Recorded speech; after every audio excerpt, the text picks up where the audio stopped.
On July 4th, 2026, America will celebrate its 250th birthday. Seen as the last trusted source of information and truth, historical museums across the country have already been planning for this momentous celebration for well over a year. As both a historical society and a museum, we strive to educate our community not only on Lorain's rich history, but also on the principles of civic engagement, which includes community conversations and civic dialogue. Embracing this, we embarked on a journey to develop the series Community Conversations to bring thought-provoking leaders to Lorain and create civic dialogue. We launched this series with our first event in March. It is a series modeled on the concept of the City Club of Cleveland, one of the nation's oldest continuous, independent, free speech forums, and whose mission is to create conversations of consequence that help democracy thrive. For those of us who have attended City Club forums, we know what a special institution it is. For those of you who have never been, I highly recommend you make a visit. From sitting presidents to community activists, the City Club convenes more than 100 programs every year on just about every issue and topic of importance related to Northeast Ohio, and has done so since its founding in 1912. Dan Moulthrop has led the City Club of Cleveland as CEO since 2013. Prior to joining the City Club, he was co-founder of the Civic Commons, a Knight Foundation project creating a social media environment designed for civic dialogue. He was also the award-winning host of Sound of Ideas as part of the team at IdeaStream Public Media. Dan is a former high school English teacher and served on the boards of Teach for America in Greater Cleveland and the Teacher Salary Project. He continues to serve on the National Advisory Board of the Jack, Joseph, and Morton Mandel Center for the Humanities at Cuyahoga Community College. He is also the past president of the boards of the Ohio Debate Commission. Dan is co-author of the best-selling book, Teachers Have It Easy: The Big Sacrifices and Small Salaries of America's Teachers. Dan is a frequent moderator of public conversations and has appeared on stages across the country. He received both his Bachelor of Arts in English Literature and a Master of Journalism from the University of California, Berkeley. He and his family live in Shaker Heights. It is an honor to have Dan with us this evening. Ladies and gentlemen, please join me in welcoming Mr. Dan Moulthrop. Thank you, Spencer. Appreciate you. Hey, now I gotta lower these again. Spencer's such a small presence everywhere he goes. It's great to be here. Thank you all so much for coming out. It's always sort of a surprise to me, to be perfectly honest, that people want to hear what I have to say, because that's not the way it is at home. Every dad here knows exactly what I'm talking about. And it's also nice, there was a moment shortly after COVID ended that I was invited to be on a stage to MC the Arts Prize, the Cleveland Arts Prize. I feel like I gotta move this plant. Can you guys see okay? Should I stand up on my toes? Okay. And there was this elaborate joke that involved me coming out without pants because I thought the whole thing was on Zoom. And I'm really glad I get to wear pants tonight, so thank you for that as well. I thought that would go over better. I thought that was funnier in my head. Okay. Where's Greg Deegan? Greg, thank you. I'm not hearing the laughter, Greg. All right. I was coming here to Lorain Community College and Lorain County Community College, and to celebrate with all of you with the Lorain Historical Society.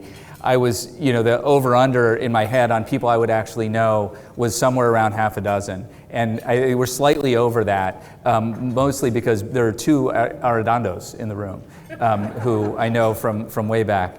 So thank you all so much for being a part of this.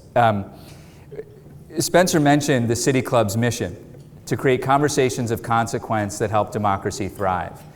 And that mission actually starts in Lorain County, with the Community Foundation of Lorain County, and Brian Frederick.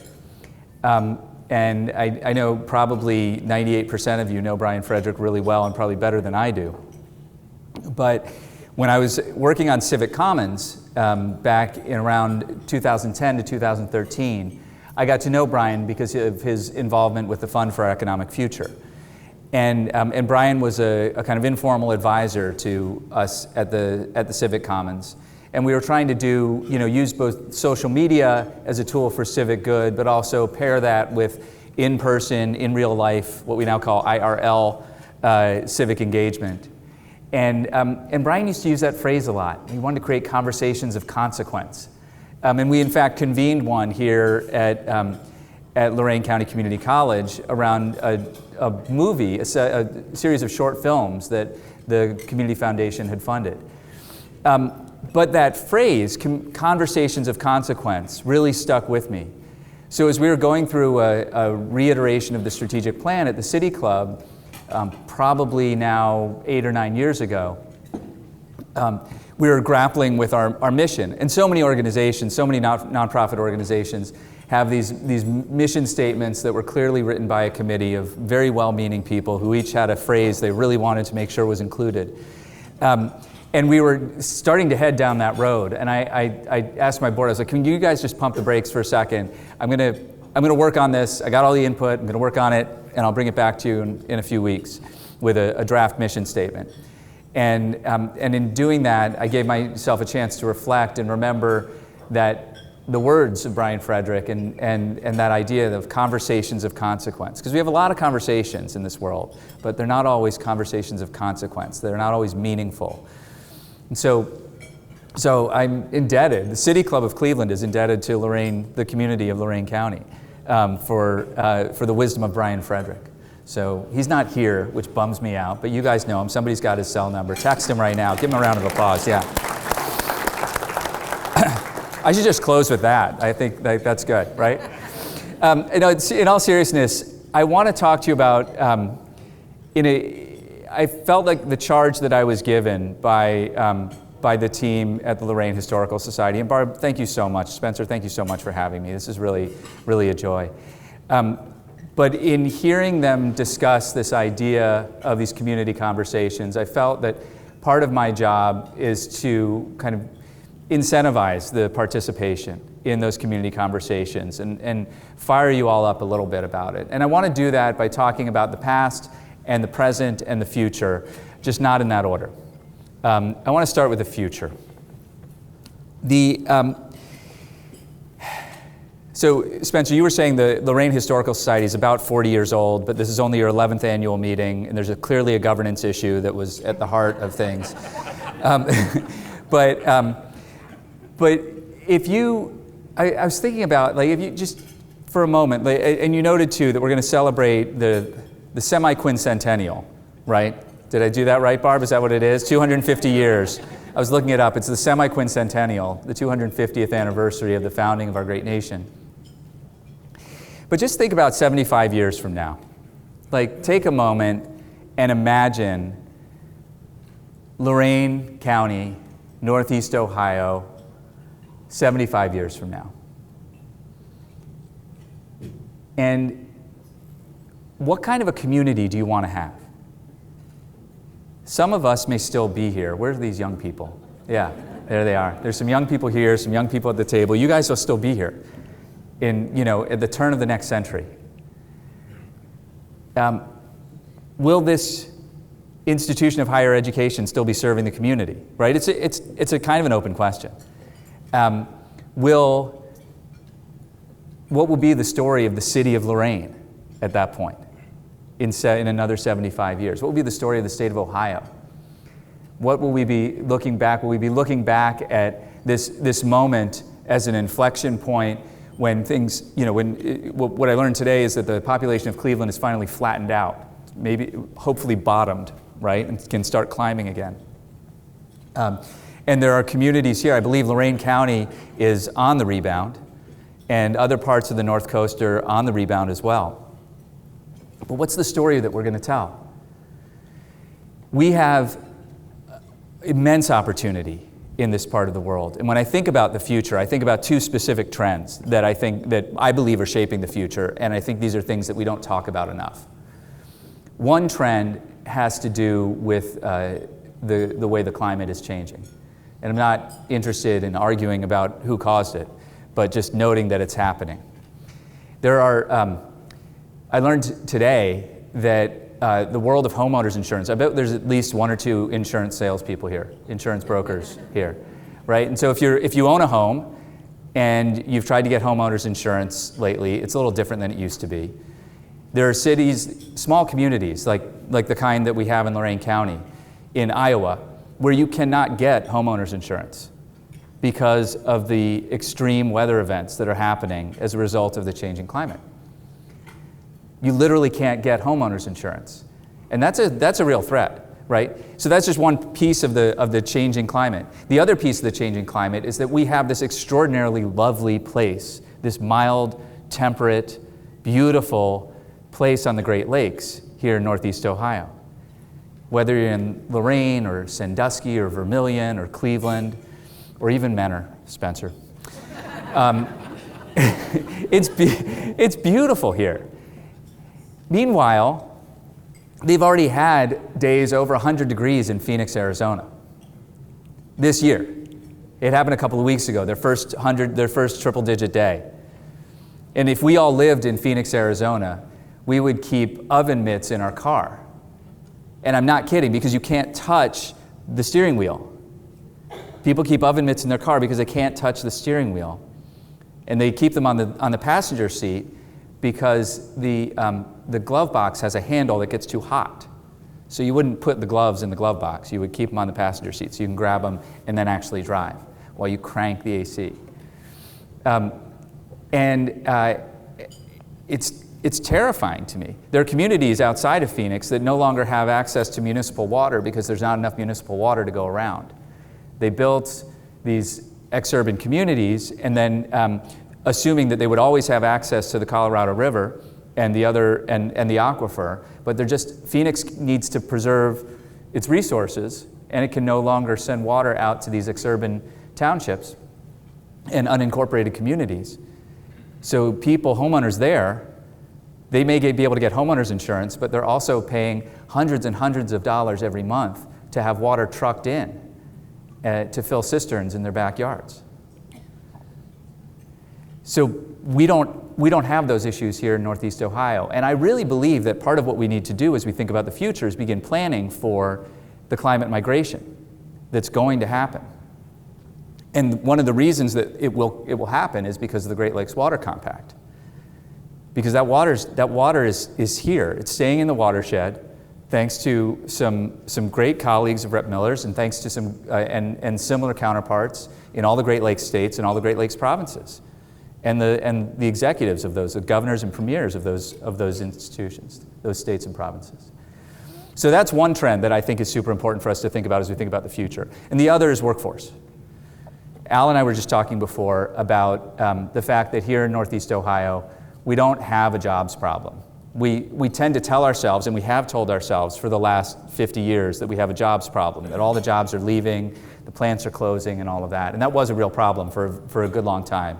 But it's not a jobs problem anymore. Unemployment in the metro area right now in the MSA is a little over 4%. And over the last 12 months, it actually dipped as low as somewhere between 2 and 3%. But if you talk to Al about it, he'll say he could hire 12 CPAs right now if they would just apply. And there isn't the talent, so we have a people problem, a talent problem, and a skills problem.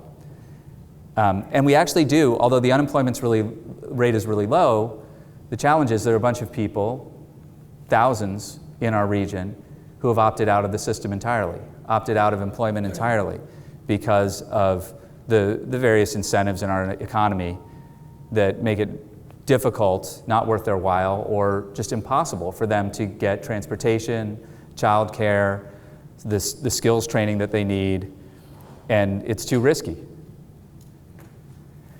So those are two really important forces about the future. I feel like such a downer. I didn't mean to, this is actually this is opportunity. These are two really important forces that are shaping the future. And I think that as we think about the role that we want to play, the community we want to build 75 years from now to prepare for the turn of the next century, those are some things that are really important. And those are, in fact, critically important to a thriving free market economy and a thriving democracy. So that's kind of where how I've been thinking about the future. I think about the past a lot as well. And whether you're running a historical society, or you care deeply about a historical society, or you're running a legacy nonprofit organization that's 111 years old, which is really crazy. Like when I think about, 75 years doesn't sound like that much. I just turned 50 this year, so it's like, it's not that old, but it does feel like a lot. And I came to City Club when it just celebrated its centennial. And people were super excited for me, and I had just turned 40, and they're like, this is great, we have this new leader, he's young, he's vibrant, and I felt like somebody had handed me the keys to a Rolls Royce. And I was like, I'm not the valet. I'm not gonna park it. Like, I'm taking it for a ride, we're gonna take it out on the open road and see how fast it can go. But you think about the history, right? A lot of people, when I came to City Club, they said, you're gonna change everything, I bet you're gonna make it all digital. I was like, no, absolutely not. This history, these things that we do, these stories about our lives, about our communities, these are so important. And so the sort of guiding star for us has been how to honor the past and bring the past forward to the present. How to take these traditions that we've built and these beautiful communities that we've built and these institutional relationships that we've built and bring them forward into the present and make them more relevant to more people. So we've hung on to a lot of traditions at the City Club. We still do these luncheon forums that the City Club's been doing since 1912. We gather for lunch at round tables, we break bread together, we have conversations, and then we sit around and we listen to somebody. And at the City Club, whoever it is who's speaking, whatever panel conversation, interview, or speech, right? Then they get grilled by the audience afterwards, right? The 30-minute Q&A, which is sometimes a grilling, sometimes it's a lot of softballs, but it's always informed. And typically, like the best questions come from the youngest people in the room. Because we have these high school kids who show up, who are part of things. Their teachers bring them along, and they ask the best questions. When we think about the past too, there's a lot of, oftentimes people think back to, or like to think back in a nostalgic way about an imagined past when democracy worked better. There's a lot of hand-wringing about the state of democracy today. And I have participated in that hand-wringing at times, but I've come to the conclusion that these days I'm not that worried about democracy because it's always struggled. One of my favorite Winston Churchill quotes, and a bunch of you know this quote, is that democracy is the worst form of government, except for all the others.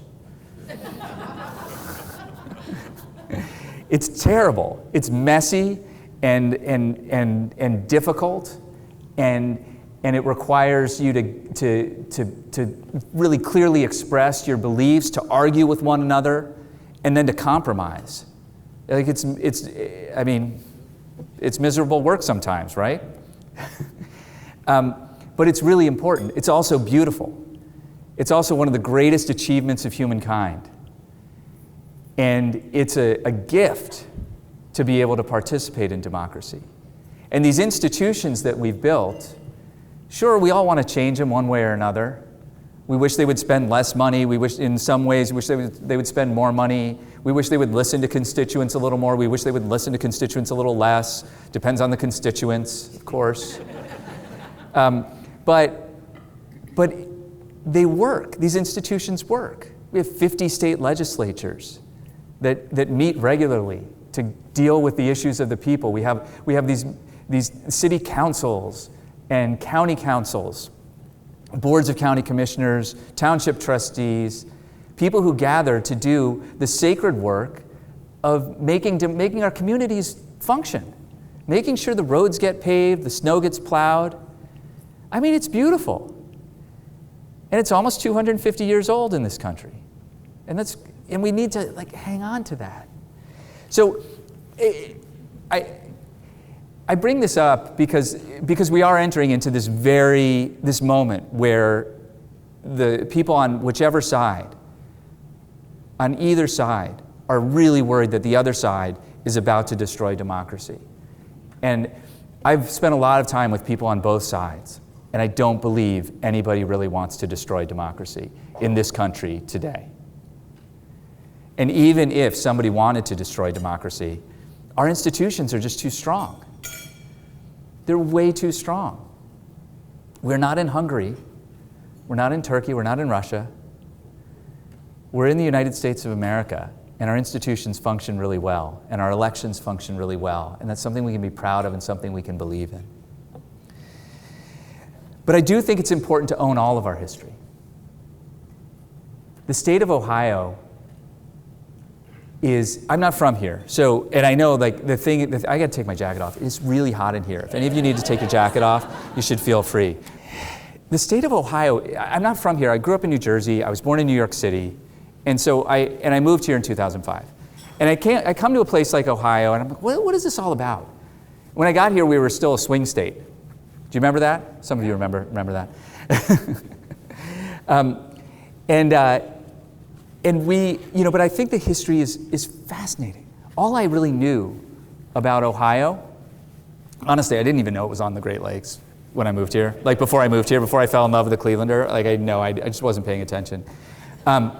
But I knew some of the Civil War history. Please join us. No, okay. But I knew some of the history of the role that Ohio played in the Civil War.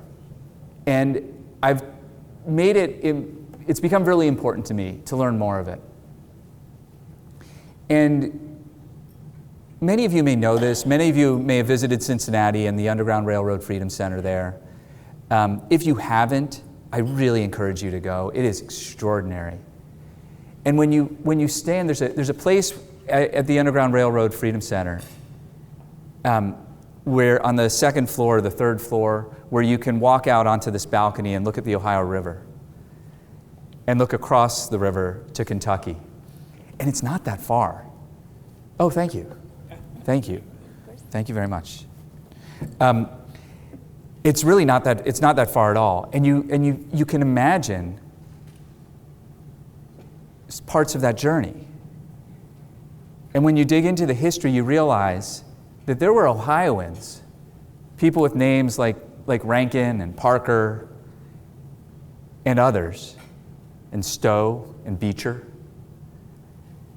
who helped to free thousands and thousands of people. Thousands and thousands. It is a glorious story. It is a story of sacrifice and heroism, and a story that we don't celebrate enough. The Underground Railroad came right through Lorain, came right through Cleveland. Barb, you and your staff have done a lot of work on this. But it's a story, as we've been struggling in this country we've been struggling in this country forever around race. But in particular, these last 10 years that we've lived through, been really struggling. In Cleveland, there was the shooting of Tamir Rice was a moment 10 years ago. We're almost at 10 years ago. That really just destroyed parts of our community, just gutted people. And it's an example of the kind of these tensions, these struggles around race that are one of the greatest challenges, is the central challenge of our nation's story. But we have these stories of heroism and success, freedom seeking and freedom finding. And these are stories that we should celebrate. And I think our history is so beautiful. And as we think about this 250th anniversary, part of our charge is to really examine our nation's history. And sometimes it's not beautiful, right? There was a lynching in Cleveland, Ohio, that is documented, and there are people in the Cleveland community who are working with the Equal Justice Initiative in Montgomery, Alabama, to create a memorial to that lynching. And there were probably other more awful things that we don't know, that aren't recorded in history. I was recently in Berlin a few years ago, just before COVID. And I don't know how many of you have traveled to Germany, visited concentration camps, or seen the memorials to the dead there. I'm Jewish. My grandparents were Ukrainian Jews who escaped what was then like Russia-controlled Ukraine in the early part of the 20th century. But the history of what happened to the Jewish people and the Holocaust is very important to me. And I'd heard about it and heard about it and heard about it all my life. But then you go to Berlin, and everywhere you go, particularly as you get into the Jewish quarter, but throughout Berlin, and throughout many European cities actually, are these little blocks, these cobblestone streets have these brass, every now and then you see a brass cobblestone. And they call them stumbling blocks. There's a German word that there's absolutely no way I could pronounce, but they call them stumbling blocks. And they have on them printed the names of the families and the individual Jews who were killed who used to live at that location. What an extraordinary thing. They don't run from the history. They recognize it. They honor it. They look at it. They examine it from every side. There's one of the most extraordinary monuments I've ever seen is in this plaza in the middle of Berlin where the giant book burning happened, the very famous Nazi book burning. And it's you have to see it at night. You walk up across this plaza, it's just flat, except you see this light emanating from the ground. And you walk over to it and you look down and it's probably 20 feet by 20 feet, 20-foot square in the ground. And you look down and it's this white room with bookshelves, painted white, all empty. And it's these kind of these stumbling blocks, an empty library, these kinds of thoughtful reminders, thoughtful memorials that help us never to forget the worst things that humans can do to other humans. But that doesn't mean that you can't, in acknowledging that doesn't mean that that's where you live. You live beyond that.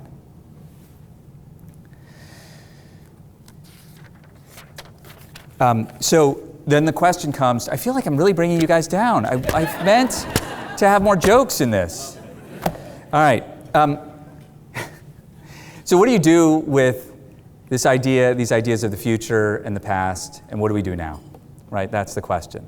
I said I was going to talk about the past, present, and future, and I've done 2 of those 3.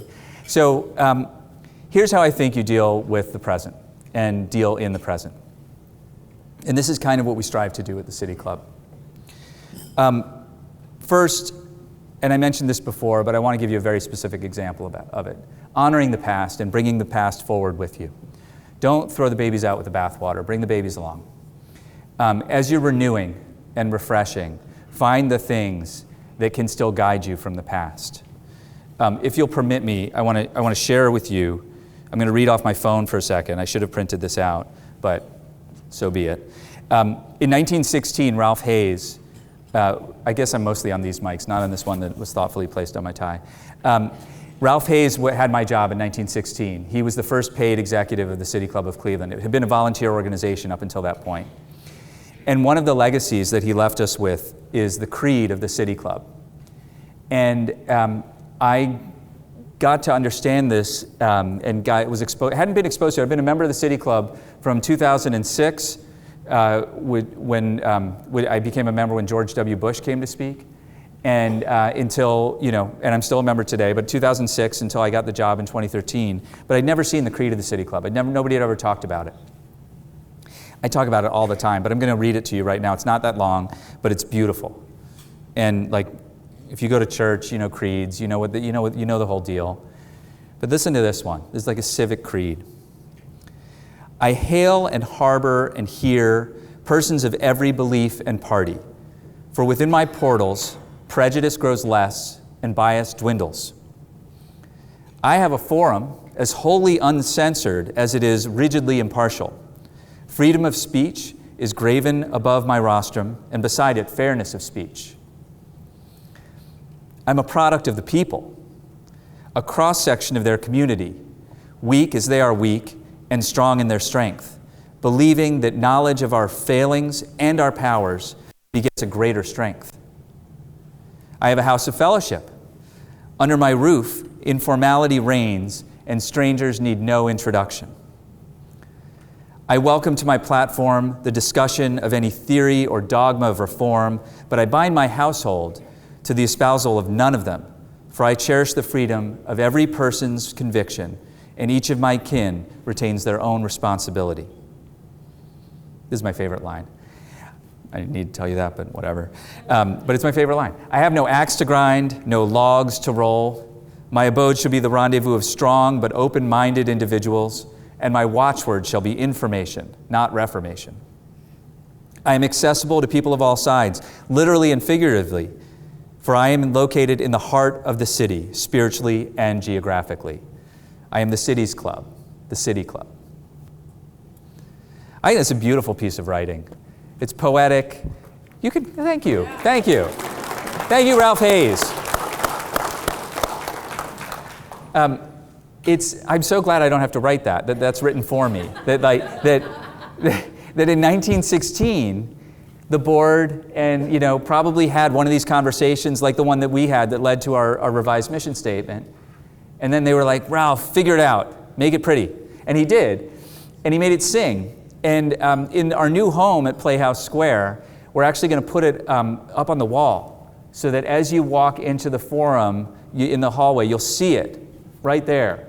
And it's essentially like, for all of us in like nonprofit worlds and consulting in nonprofits and all of that, it's our value statement. This is what we stand for. This is what we do. And that's a really good example, I think, of our organization taking something from the past and bring it forward. And it had really just been sitting there waiting for somebody to rediscover it and waiting for somebody to really honor it and recognize this important contribution. Everyone I share it with is like, oh my God, I can't believe how relevant that is today. From 1916 to today, 108 years later. So honor the past, bring it with you, find the things that you can bring with you, that you can bring forward from the past. Second is getting proximate. I mentioned Brian Stevenson and the Equal Justice Initiative a moment ago. Brian Stevenson wrote a book called Just Mercy that was turned into a movie with Michael B. Jordan that many of you may have seen. The book is really great as well. And when Brian Stevenson talks about the work of the Equal Justice Initiative, and he talks about making change in the world, one of the first things he talks about is getting proximate. Get close to your community. It's really easy, even in the work that we do at the City Club, to feel like you know what's going on. But until you bring the conversation deep into the community that you're trying to serve or trying to assist, or until you go there to simply listen and be present and bear witness and be present in fellowship,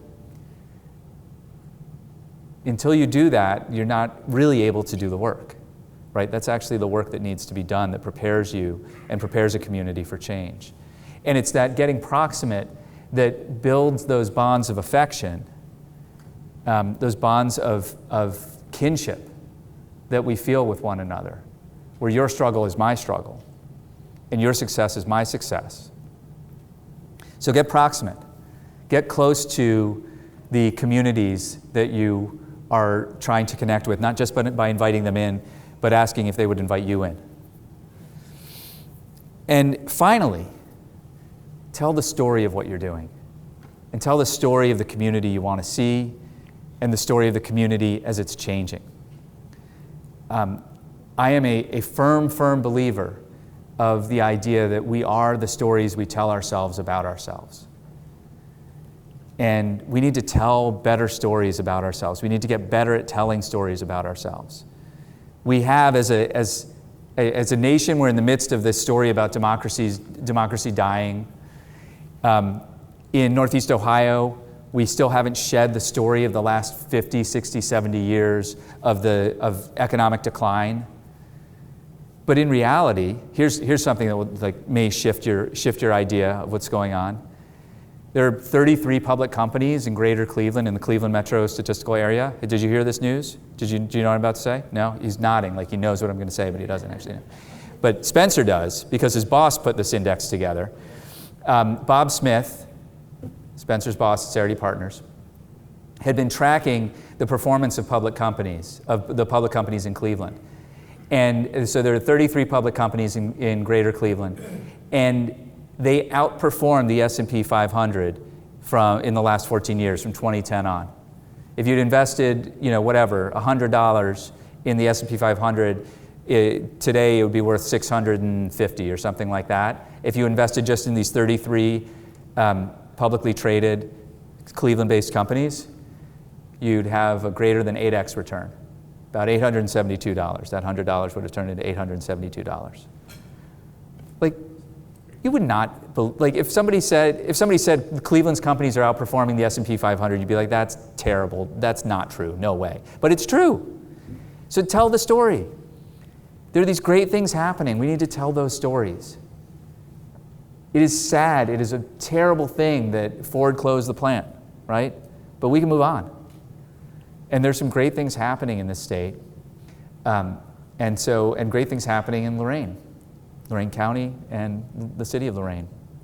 So those are the three things that I charge you with. Is to get proximate, to tell the story, and to bring the past with you when you do that. So thank you so much. This has been really fun. I really appreciate you guys letting me talk to you.